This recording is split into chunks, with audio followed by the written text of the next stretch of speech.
आज हम बात करेंगे भारतीय संविधान के उन 10 आर्टिकल्स की जो हमारे सुप्रीम कोर्ट की नींव हैं, उसका पूरा का पूरा आर्किटेक्चरल ब्लूप्रिंट। जी हाँ, हम बात करें आर्टिकल 12(1) से लेकर 130 तक की।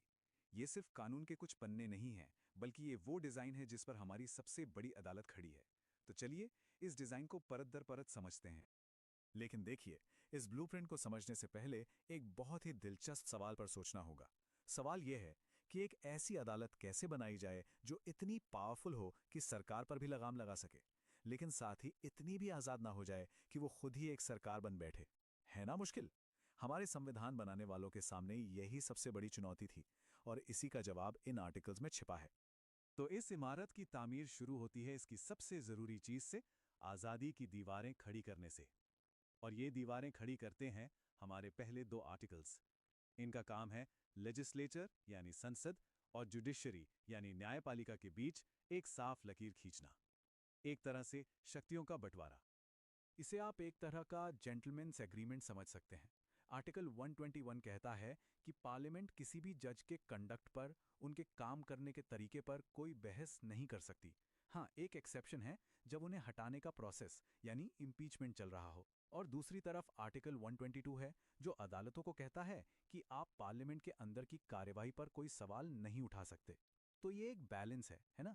लोकतंत्र के ये दोनों मजबूत पिलर अपनी अपनी जगह पर खड़े रहते हैं, बिना एक दूसरे के काम में टांग अड़ाए।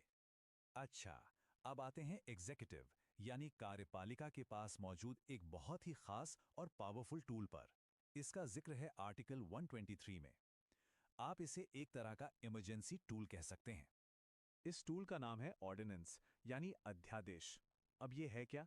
ये एक टेम्पररी कानून है जिसे प्रेसिडेंट तब जारी करते हैं जब पार्लियामेंट सेशन में नहीं होती, मतलब छुट्टी पर होती है, और इसकी ताकत बिल्कुल किसी एक्ट या कानून जितनी ही होती है।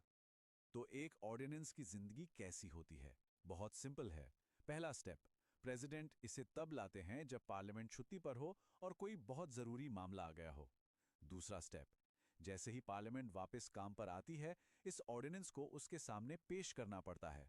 और तीसरा स्टेप, अगर 6 हफ्ते के अंदर पार्लियामेंट ने इसे पास नहीं किया, तो ये ऑर्डिनेंस अपने आप खत्म हो जाता है।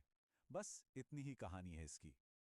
चलिए, दीवारों के बाद अब बारी है इस इमारत की नींव रखने की, और ये सबसे अहम हिस्सा है, सुप्रीम कोर्ट की असली बुनियाद। ये काम करते हैं आर्टिकल 124 और 125, जो सीधे सीधे कोर्ट को एस्टैब्लिश करते हैं।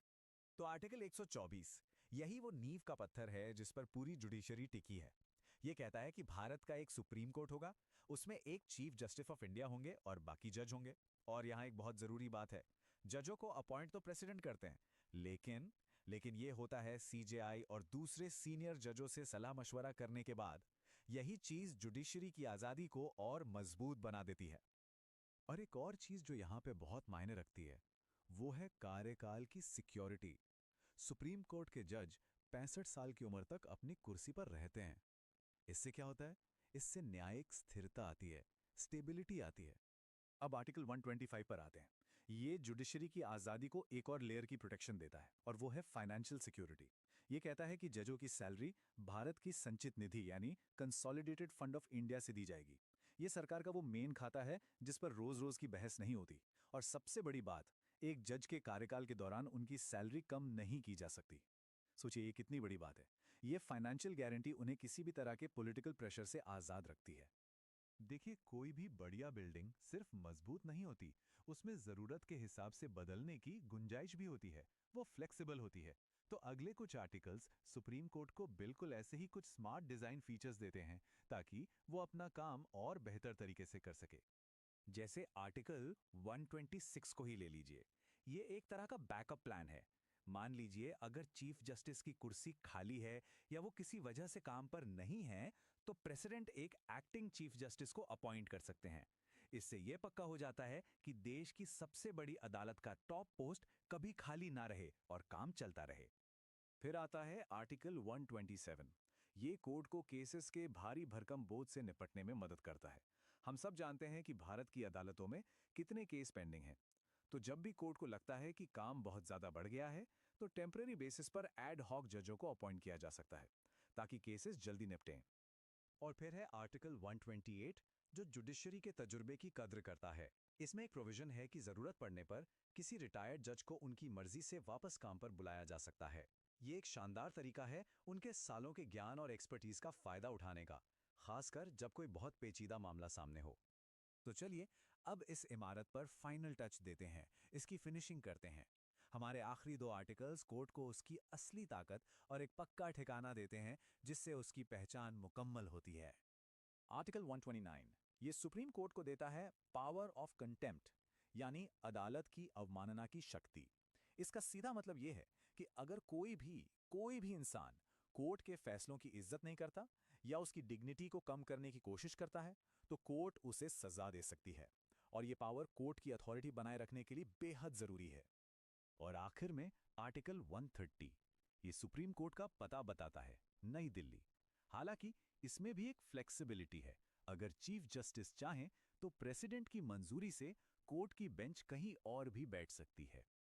तो एक बार फटाफट से सब कुछ समेट लेते हैं। इन 10 आर्टिकल्स ने मिलकर एक मजबूत और आजाद जुडिशरी का पूरा ढांचा तैयार किया है। याद है, 121 और 122 ने आजादी की दीवारें बनाई। 123 ने एग्जीक्यूटिव को एक इमरजेंसी टूल दिया।